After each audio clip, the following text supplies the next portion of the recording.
YouTube पर और भी लोगों ने इस पेपर का सॉल्यूशन दिया है, लेकिन उन लोगों ने आप लोग के साथ खिलवाड़ किया है। क्योंकि विद्यार्थियों कापी चेक करने वाले जो टीचर्स होते हैं ना, वो लोग ये देखते हैं कि आप लोगों ने शब्द सीमा के अनुसार उत्तर दिए हो या नहीं दिए हो। सामाजिक विज्ञान की वीडियो तो और सारे लोगों ने डाले, लेकिन उनके आंसर क्वेश्चन से मुझे संतुष्टि नहीं मिली। कई सारे लोगों ने 4 नंबर वाले जो आंसर क्वेश्चन रहते बड़े वाले, उसमें आपको 2-2 लाइन के उत्तर दे दिए। अगर आप उनका लिख कर क्या आओगे ना, फेल हो जाओगे। क्या हो जाओगे? फेल हो जाओगे, निपट जाओगे। लेकिन अब जो विद्यार्थी सामाजिक विज्ञान का क्वेश्चन पेपर मेरे इस वीडियो से हल करेगा, उसको 80 में से 80 नंबर मिलेंगे। पूछो क्यों?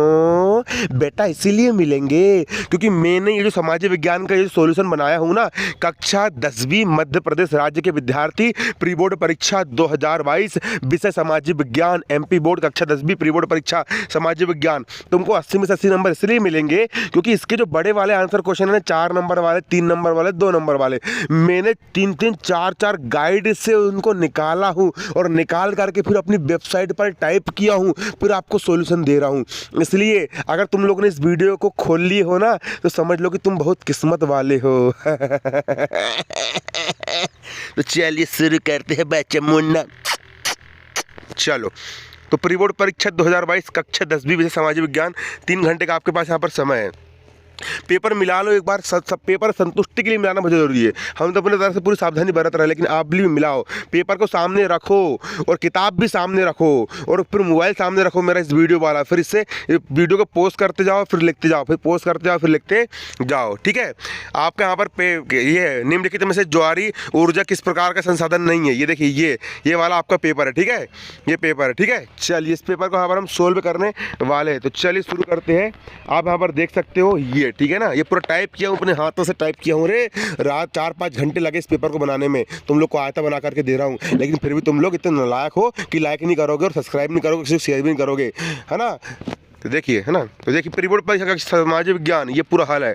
प्रश्न करना अनिवार्य है। ठीक है, ये देखिए, ये पहला प्रश्न आपका यहाँ पर है, निम्नलिखित में से ज्वारी ऊर्जा किस प्रकार का संसाधन नहीं है। बस सिर्फ एक पूरे पेपर भर में से भी इसी ऑब्जेक्टिव में कन्फ्यूज हूँ। देखिए, मानवकृत, देखो ज्वारी ऊर्जा मानवकृत संसाधन नहीं है, लेकिन डाउटनेट वाली एप्लीकेशन में पुनः पूर्ति योग्य लिखा है। ये 2 ऑब्जेक्टिव बहुत कंफ्यूज कर रहा है बच्चों। सिर्फ 80 नंबर में सिर्फ एक ही नंबर का ऑब्जेक्टिव कंफ्यूज कर रहा है, बाकी तो पूरा आपके पास बिल्कुल सटीक है। इसका आंसर तो डाउटनेट में कुछ और दिया है। मेरे हिसाब से ना आप डाउटनेट वाला लिख लो, क्योंकि डाउटनेट में आंसर अच्छा दिया रहता है। तो डाउटनेट में आंसर दिया है इसका पुनः पूर्ति योग्य संसाधन, तो मानवकृत ना लिख करके आप पुनः पूर्ति योग्य लिख दीजिए। ठीक है, ठीक है, 2 में कंफ्यूजन है, या फिर आप अपनी तरह देखो, इसकी रिस्क में, इस ऑब्जेक्टिव पर रिस्क नहीं लूंगा, मतलब फिर भी 79 नंबर का आपको पूरा कंफर्म पेपर सही है। ठीक है, दूसरा, पंजाब में भूमि के निम्नीकरण के लिए कौन सा कारण उत्तरदायी है। तो इसका आंसर आएगा यहाँ पर आपका अधिक सिंचाई। अत्यधिक सिंचाई करने के कारण पंजाब की भूमि खराब होती जा रही है। अगला, तीसरा आपका, राष्ट्रवाद को चित्रों के माध्यम से दर्शाने वाला फ्रांसीसी कलाकार कौन है। इसका आंसर आएगा आपका फ्रेडरिक सार्यू। फ्रेडरिक सार्यू जो है राष्ट्रवाद को चित्रों के माध्यम से दर्शाने वाले फ्रांसीसी कलाकार हैं। अगला है, स्वतंत्रता आंदोलन के वीर सेनानी शहीद भगत सिंह का कौन सा नारा था। उनका नारा था इनकलाब जिंदाबाद। इनमें से लोकतंत्र के मार्ग में बाधा है। लोकतंत्र के मार्ग में क्या बाधा है? जातिवाद जो होता है, जात को देख करके वोट देना, जात के नाम पर, जात के आधार पर वोट डालना, ये जातिवाद जो होता है लोकतंत्र के मार्ग में बहुत बड़ी क्या है, बाधा है। अगला आपका प्रश्न है घरे, इसको समझते भी जाओ रे भैया, क्योंकि ये आपके वार्षिक परीक्षा में भी आना है। ठीक है, जो प्री बोर्ड में क्वेश्चन आ रहा है वो क्वेश्चन वार्षिक में भी आना है। घरेलू बाजार में बहुराष्ट्रीय कंपनियों का प्रवेश किसके लिए हानिकारक साबित हो सकता है। तो जब घरेलू बाजार में जब बहुराष्ट्रीय कंपनी आएगी, तो जितने भी सभी घरेलू, इसका आंसर बच्चों आपका आएगा, इसका आंसर खा नहीं आएगा आपको, इसका आंसर आएगा घा नंबर का आंसर इसका आपका सही है। सभी छोटे पैमाने के उत्पादक, इसका आंसर आएगा घा। तो जितने भी छोटे पैमाने वाले जो उत्पादक है, जो छोटी छोटी वस्तु का उत्पादन कर रहे हैं, वो सारे उत्पादन उनका समाप्त हो जाएगा। ठीक है, अगला प्रश्न यहाँ पर आपका है, रिक्त स्थान की पूर्ति कीजिए। पहला प्रश्न है, भारत में सघन वन क्षेत्र कितने % है। तो भारत में सघन वन क्षेत्र 24.56% है। दूसरा, जिला मार्ग की सड़कों का निर्माण और रखरखाव कौन किसके द्वारा करता है। तो लोक निर्माण विभाग के द्वारा किया जाता है। इसका एक आंसर राज्य सरकार भी दिया था, लेकिन आप ये लिख लीजिए लोक निर्माण विभाग। अगला, पूर्ण स्वतंत्रता का प्रस्ताव कहाँ कब पारित हुआ? तो 15 अगस्त 1948 में, है ना। या फिर इसका एक और आता है, पूर्ण स्वाधीनता का प्रस्ताव लाहौर अधिवेशन में भी पारित हुआ है, ठीक है। तो लाहौर या फिर 15 अगस्त, या दोनों में से आप इसको कन्फर्म कर लेना, ठीक है। अगला, छपाई के लिए कंपोज करने वाला क्या कहलाता है? तो कंपोजिंग कहलाता है। अगला, पांचवा, भारत की वर्तमान पंचायती राज व्यवस्था कौन से संशोधन पर आधारित है? तो संविधान के 73वें संशोधन पर आधारित है। आपका अगला है, 2011 की जनगणना के अनुसार महिला साक्षरता दर कितने परसेंट है? तो महिला साक्षरता दर जो है वो 64% है। कितने परसेंट? 64%।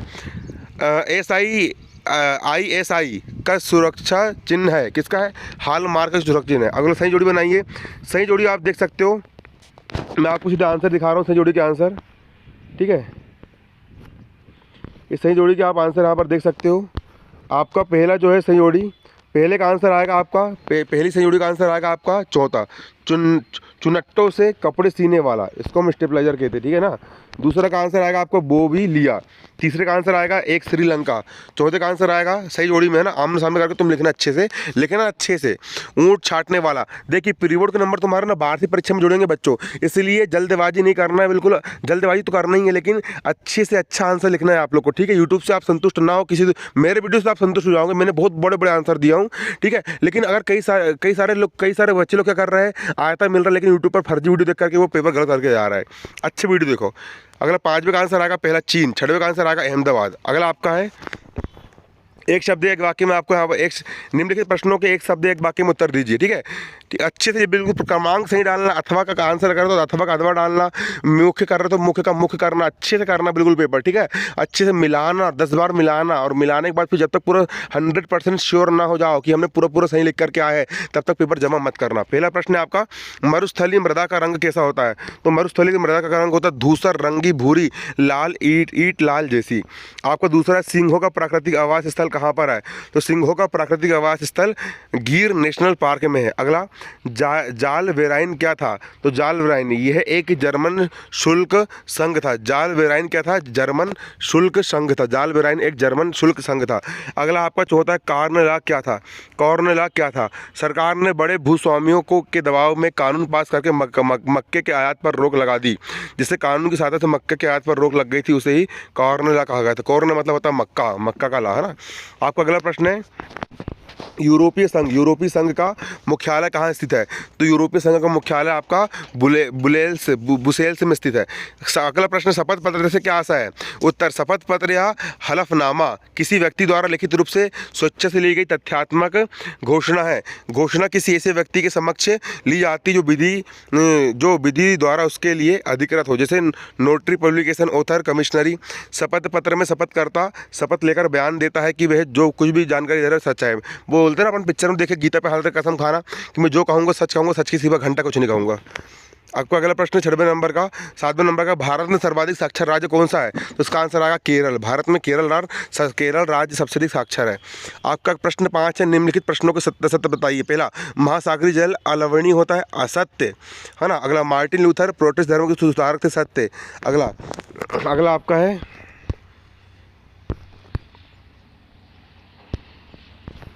आपका अगला है, भारतीय स्टेट बैंक के करेंसी नोट जारी करता है, असत्य। रिजर्व बैंक करता है, स्टेट बैंक नहीं करता, ठीक है। अगला, सेवा क्षेत्र अर्थव्यवस्था प्राथमिक क्षेत्र, सेवा क्षेत्र अर्थव्यवस्था प्राथमिक क्षेत्र, इसका असत्य आएगा, है ना। असत्य, ये गलती से छप गया है, आपके लिखने में कई बार मिस्टेक हो जाती है, इसका असत्य करना। प्राथमिक क्षेत्र कृषि क्षेत्र को बोलते हैं, ठीक है। सेवा क्षेत्र अर्थव्यवस्था प्राथमिक क्षेत्र है, इसका आंसर आएगा असत्य। आपका अगला है 6वां, चाय की झाड़ियों को उगाने के लिए वर्ष भर कोष्णम और पाला रहित जलवायु की आवश्यकता पड़ती है, सत्य। आपका प्रश्न 6वां है, एजेंडा 21 क्या है? एजेंडा 21 क्या है? एजेंडा 21 क्या है? इसका आंसर आएगा, सन 1992 में संयुक्त राष्ट्र संघ का पर्यावरण एवं विकास के मुद्दे पर केंद्रित एक सम्मेलन ब्राजील के रियो डी जेनेरो में हुआ। इस सम्मेलन में को पृथ्वी के नाम से जाना जाता है, पृथ्वी सम्मेलन नाम से जाना जाता है। इसमें 178 देशों के प्रतिनिधि, हजारों स्वयंसेवी संगठनों और अनेक बहुराष्ट्रीय निगमों ने भाग लिया। प्रश्न 7 आपका है, जैव विविधता किसे कहते हैं? उत्तर, जैव विविधता या जीव भिन्नता पृथ्वी पर पाई जाने वाली विविध प्रकार की उन्हें जैविक प्रजातियों को कहते हैं जो अपने प्राकृतिक आवास क्षेत्रों में पाई जाती है। इनमें पेड़ पौधे, सूक्ष्मजीवी, पशु पक्षी आदि सभी प्राणी सम्मिलित हैं। आपका अगला प्रश्न है प्रश्न 8, जूट को सुनहरा रेशा क्यों कहते हैं? उत्तर, इस उसके चमकीले सुनहरे रंग के कारण उसे सुनहरा रेशा कहा जाता है। जूट का उपयोग जूट की रस्सी और थैले बनाने में किया जाता है। आपका 9वां प्रश्न है, औद्योगिक क्रांति से क्या आशय है? इसका आंसर आएगा औद्योगिक क्रांति का अर्थ, औद्योगिक क्रांति का साधारण अर्थ है हाथों द्वारा बनाई गई वस्तुओं के स्थान पर आधुनिक मशीनों के द्वारा व्यापक स्तर पर निर्माण प्रक्रिया जो औद्योगिक क्रांति कहा जाता है। औद्योगिक का प्रारंभ 18वीं शताब्दी में इंग्लैंड में हुई। अगला आपका प्रश्न है, 2 नंबर में इतने लिखोगे नंबर मिल जाएंगे। पंचांग किसे कहते हैं? तो उत्तर, पंचांग का शाब्दिक अर्थ है पंचधन अंग। 5 अंग यानी पंचांग यानी हिंदू काल गणना की रीति से निर्मित पारस्परिक कैलेंडर काल दर्शक को कहते हैं। पंचांग नाम इसके 5 किससे बने होने का कारण है? जो तिथि, वार, नक्षत्र, योग, कर्ण, इस प्रकार के योग प्रमुख भागों से बने होने का कारण है। आपको 11वां प्रश्न आप देख सकते हो। 11वां प्रश्न आपका यहाँ पर है। 11वां प्रश्न बच्चे यहाँ पर आपका है, अश्वेत आंदोलन क्या था? अश्वेत आंदोलन क्या था? तो 1966 तम अश्वेत शक्ति आंदोलन का उदय हुआ था, जो कि मोटे तौर पर 1966 से 1975 तक चला। इसमें नागरिक अधिकार आंदोलन के उद्देश्य बृहद बनाया गया और नस्लीय गौरव, आर्थिक और राजनीतिक आत्मनिर्भरता और गौरव अमेरिका द्वारा उत्पीड़न से मुक्त को शामिल किया गया। 12वां आपका प्रश्न है, लोकतंत्र की कोई 2 विशेषताएं लिखिए। उत्तर, लोकतंत्र में जनता द्वारा चुने गए प्रतिनिधि और सरकार की नीतियाँ बनाते हैं, कानून बनाते हैं। ठीक है। दूसरा, प्रतिनिधि को चुनाव करने के चुनाव होते हैं। फिर आप ये भी लिख सकते हो, ठीक है, मैंने बहुत सारे और भी निकाल दिए। जनता के व्यक्ति चुनाव करने से प्रणाली है ना, ये भी आप लिख सकते हो, या आप लिख सकते हो। ठीक है, ये लिख लीजिए। फिर ये आपको आगे और भी दिया, लेकिन आप अपने, मैंने बहुत बड़े बड़े आंसर दे दिए हूँ इसके बाद से, आप चाहो तो लिख सकते हो या फिर आपकी जैसी इच्छा हो। अगला आपका प्रश्न लिख लीजिए, पूरा लिख लीजिए। मैं 2 समय ना आपके पास, पूरा लिख लो। नंबर जितना अच्छा लिखोगे उतने अच्छे नंबर मिलेंगे। लिखने में कंजूसी मत करो। सामाजिक विज्ञान में देखिए, सारे बच्चे अगर जैसे आंसर देंगे सबको जैसे नंबर मिलेंगे। अगर तुम चाहते हो कि हमको 80 में से 80 नंबर मिले, टीचर को खुश करना चाहते हो, तो फिर बड़े से बड़े आंसर लिख करके आओ। वस्तु विनिमय प्रणाली से क्या आशा है? तो इसका आंसर ये आएगा। ठीक है, ये जब मुद्रा के बिना पैसे के लेन देन, गाय के बदले में भैंस ले लेना, है ना। ठीक है, पहले जब पैसे नहीं हुआ करते थे, जब पहले नोट वगैरह नहीं होते थे, उस समय होता था वस्तु विनिमय प्रणाली। मुद्रा के बिना प्रत्यक्ष रूप से वस्तुओं या वस्तुओं के लिए लेन देन वस्तु विनिमय प्रणाली कहलाता है। अर्थात इस प्रणाली में वस्तुओं के बदले वस्तुएं खरीदी जाती है। उदाहरण, गेहूँ के बदले कपड़ा प्राप्त करना, किसी अध्यापक को उसकी सेवाओं का भुगतान अनाज के रूप में किया जाना इत्यादि। आजकल तो मास्टर हम लोग पढ़ाते थे, हम लोग 200 रुपये महीने का लेते हैं, लेकिन पहले के मास्टर लोग पढ़ाते थे और बदले में गेहूँ लेते थे, गेहूँ अनाज उनको मिलता था, है ना। अगला, वस्तु विनिमय की कमियाँ। वस्तु विनिमय की निम्नलिखित कमियाँ हैं। कमी भी आप यहाँ पर देख सकते हो। इतना नहीं लिखोगे तो इतना सारा मत लिखना, ठीक है। जितना तुमको लगे उचित अपने हिसाब से लिख लेना। बाकी मैं तो यहाँ पर पूरा खोल के रख दिया हूँ, ठीक है। जितना मैंने मतलब पूरा भंडारा है, भंडारा दे दिया मैंने तुमको। जितना लग रहा है तुमको हिसाब से अपने हिसाब से लिखते जाओ, लेकिन अब बड़ा से बड़ा लिख करके आना, ठीक है। जो वस्तु विनिमय का आंसर देखो इतना बड़ा दे दिया मैंने तुमको, कोई यूट्यूब पर किसी का बाप ने दिया होगा तड़ा आंसर। अगला प्रश्न है आपका, विदेशी व्यापार को परिभाषित करो। विदेशी व्यापार, तो विदेशी व्यापार का अर्थ उस व्यापार जिसके अंतर्गत दो से अधिक देशों के बीच वस्तुओं और सेवाओं का विनिमय किया जाता है। दूसरे देशों से वस्तु खरीदना आयात कहलाता है। और अगर हम दूसरे देश से वस्तु पर अपने देश में खरीद रहे हैं उसको हम आयात बोलेंगे, और हमारे देश से वस्तु दूसरे देश में जाती है उसको हम कहते हैं निर्यात कहते हैं, ठीक है। 2 देशों के मध्य होने वाले वस्तुओं के परस्पर विनिमय या आदान प्रदान को विदेशी व्यापार कहते हैं। जो देश माल भेजता है उसे निर्यातक, और जो देश माल मंगाता है उसे आयातक कहते हैं। उन दोनों देशों के बीच होने वाला आयात निर्यात को विदेशी व्यापार कहते हैं। अब विदेशी व्यापार के यहाँ पर प्रकार वगैरह दे दिए है ना। विदेशी व्यापार के प्रकार पहला प्रकार क्या है? आयात व्यापार। जब विदेश से माल मंगाया जाता है तो उसको हम आयात व्यापार कहते हैं। निर्यात व्यापार, जब माल विदेश में भेजा जाता है ना। ये इतना लिख लीजिए पूरा ना। अगला आपका प्रश्न, उपभोक्ता जागरूकता से क्या अभिप्राय है? इसका आंसर ये, उपभोक्ता जागरूकता से आशय उपभोक्ता को अपने अधिकार एवं कर्तव्यों के प्रति जागरूक करने से। उत्पादक एवं विक्रेता उपभोक्ता को एक प्रकार शोषण करते हैं, जैसे कम तोलना, अधिक कीमत लेना, ठीक है, ये इस प्रकार से। अथवा धात्विक और अधात्विक खनिजों में अंतर स्पष्ट कीजिए। हमें खनिजों के संरक्षण की आवश्यकता इसलिए होती है क्योंकि उद्योग और कृषि दोनों ही खनिजों पर निर्भर करते हैं। खनिजों का प्रयोग लाखों वर्षों से होता रहा है। खनिज संसाधन सीमित और अनवीकरणीय होते हैं। ऐसे के निरंतर खनन से लागत बढ़ती है क्योंकि उत्खनन की गहराई बढ़ने के साथ साथ गुणवत्ता भी घटती जाती है। अगला आपका प्रश्न, औद्योगिक अवस्थिति को प्रभावित करने वाले 3 मानवीय कारण लिखिए। अच्छे से डालना, अथवा वाला करो तो अथवा करना, ठीक है। जैसे मुख्य कर रहा था फिर मुख्य वाला करना है, ऐसा, ठीक है। अब जो कौन कौन से औद्योगिक अवस्थिति को प्रभावित करने वाले 3 कारक कौन कौन से, देखो यहाँ पर लिखोगे। औद्योगिक अवस्थिति को प्रभावित करने वाले 3 कारक निम्न है। पहला श्रम, दूसरा बाजार, और तीसरा आपका यहाँ पर क्या है? तीसरा आपका परिवहन और संचार सुविधा है। इसकी डिटेल भी कर सकते हो। अगर श्रम महंगा होगा तो उद्योग में उत्पादन कम होगा, इस प्रकार से, है ना।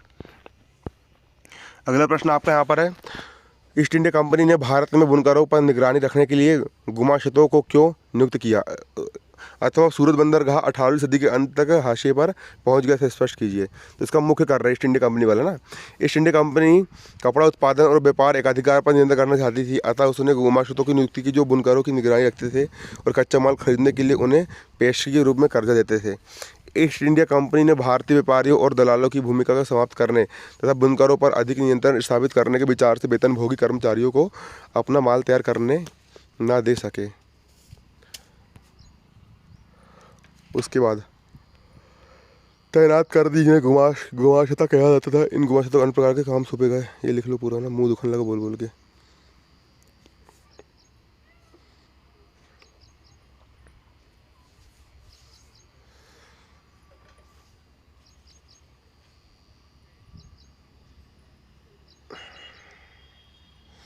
अगला प्रश्न आपका है, लोकतंत्र में विपक्ष की भूमिका पर प्रकाश डालिए। लोकतंत्र में विपक्ष की भूमिका क्या होती है? विपक्ष की भूमिका पर प्रकाश डालिए, अथवा लोकतंत्र में राजनीतिक दल की भूमिका के निभाते से स्पष्ट कीजिए। विपक्ष की भूमिका, ठीक है, ये देख लीजिए, इसका आंसर यहाँ पर लिख लीजिए, विपक्ष की भूमिका। ये पूरा आंसर दिया है, इसको पोस्ट करके लिखते जाओ। अरे तेरे नाम हमने किया है, हल्ला मत कर। विपक्ष संसद उसकी समितियों के अंदर के बाहर मीडिया।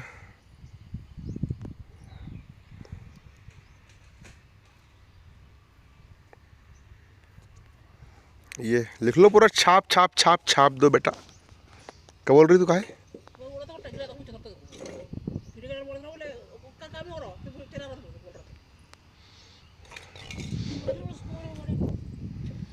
इसके अलावा विपक्ष संसद में केवल, हल्ला मत कर। भारत के मानचित्र में, वो मानचित्र वाला क्वेश्चन है। आप क्या कर रहे हो, देखो मैं आपको बता रहा हूँ, आपको ना पेपर में मानचित्र वगैरह मिला होगा, तो मानचित्र आप भरने के लिए क्या करो, आप ना एक नक्शा खरीद लो दुकान से, और आप इसको हल कैसे करोगे, आप ना गूगल मैप पर जाओ, और गूगल मैप पर जाकर के आप वहाँ पर सिंगरौली टाइप करो। जैसे आप गूगल मैप पर जाकर सिंगरौली टाइप करोगे तो आपको भारत सिंगरौली का स्थान दिख जाएगा। फिर उसको आप अपने मानचित्र में भर लो।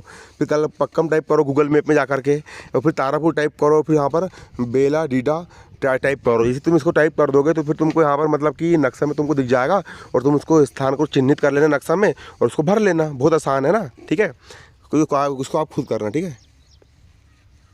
अगला प्रश्न, जलियांवाला बाग हत्याकांड घटना को सविस्तार वर्णन कीजिए। इनको बड़े लिखना है भैया, रे पेपर में बड़ा जब नंबर मिलेंगे, छोटे आंसर मत लिख देना, ठीक है। जलियांवाला बाग हत्याकांड अच्छा लिखना है, बिल्कुल दो पेज का, तब नंबर मिलेंगे, ठीक है। और पेज कम पढ़ेंगे तो फिर अलग से अच्छे सफ़ेद कापी के पेज है ना, चकाचक वाले पेज है, फिर खरीद लेना मार्केट से, और अच्छे से लगा करके जमा करके आना, क्योंकि नंबर जुड़ेंगे, इसके बोर्ड क्लास है, ठीक है। कंजूसी मत करना और कायरी मत करना जी, है ना। इसको बना लो पूरा।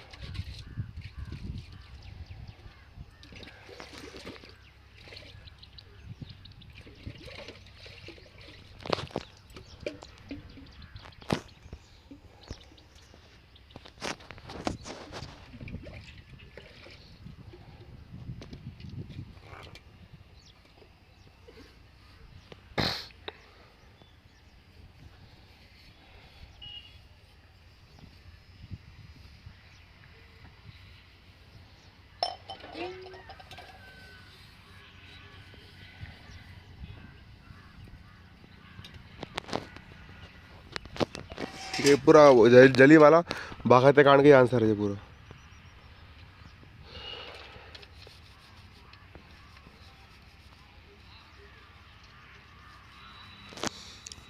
देखो, जलियांवाला बाग हत्याकांड में जिस जनरल डायर ने इतने सारे लोग पर गोली चलाई थी, उधर उधम सिंह ने बच गए थे, आगे चलकर क्रांतिकारी बने 21 साल बाद।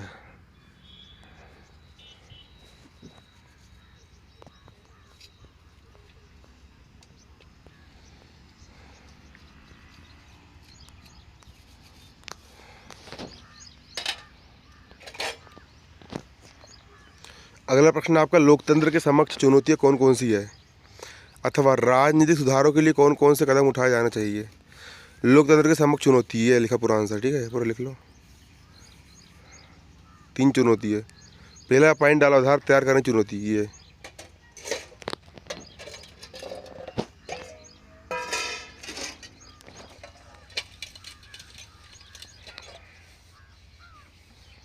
दूसरा विस्तार की चुनौती,